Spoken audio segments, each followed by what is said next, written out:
Video scroll பண்ணாதீங்க, தயவு செஞ்சு ஸ்க்ரோல் பண்ணாதீங்க. நான் தனனியா பாப்பாவுக்காக ஆல்ரெடி நான் வீடியோ பதிவு பண்ணியிருந்தேன். என்னால் அது கடந்து போக முடியல. எப்படியாவது வீடியோ இப்போ இது வரைக்கும் வீடியோ அவங்க போடல, இப்போ வீடியோ அவங்க அப்லோட் பண்ணியிருந்தாங்க. நான் அதான் பார்த்தேன். நம்ம நிறைய விஷயங்கள் நம்ம ஷேர் பண்றோம் இல்லையா, ட்ரெண்ட் ஆகுது, நிறைய பேரோட லைஃப் மாறுது, நிறைய பேரோட லைஃப் நல்லா ஆகுது, நிறைய பேரோட லைஃப் காலி ஆகுது. இந்த மாதிரி விஷயங்கள் ஷேர் ஆகி அந்த குழந்தைக்கு ஊசி கிடைச்சு அந்த பொண்ணு நல்லா ஆயிட்டா அப்படின்னு ஒரு விஷயம் வருது அப்படின்னா அதுதான் ஒரு நல்ல ஒரு மனிதம் உருவாகிறதுக்கான அதுதான் நல்ல தொடக்கமா இருக்கும்.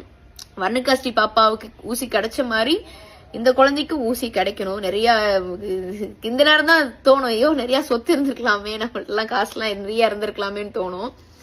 தயவு செஞ்சு இந்த வீடியோவை ஷேர் பண்ணுங்க, கடந்து போகாதீங்க. வேணாம், தயவு செஞ்சு கடந்து போகாதீங்க. நின்று இந்த வீடியோவை பார்த்து உங்களால முடிஞ்ச ஒரு உதவியை அந்த குழந்தைக்கு பண்ணுங்க. வீடியோ பாருங்க.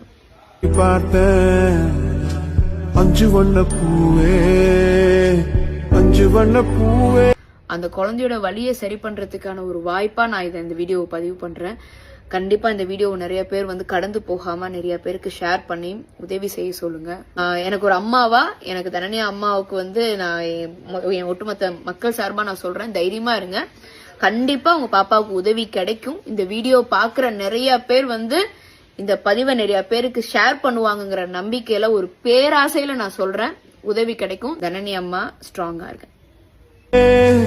உள்ளிருந்து பேசும் ஒத்த குரல் போதும்.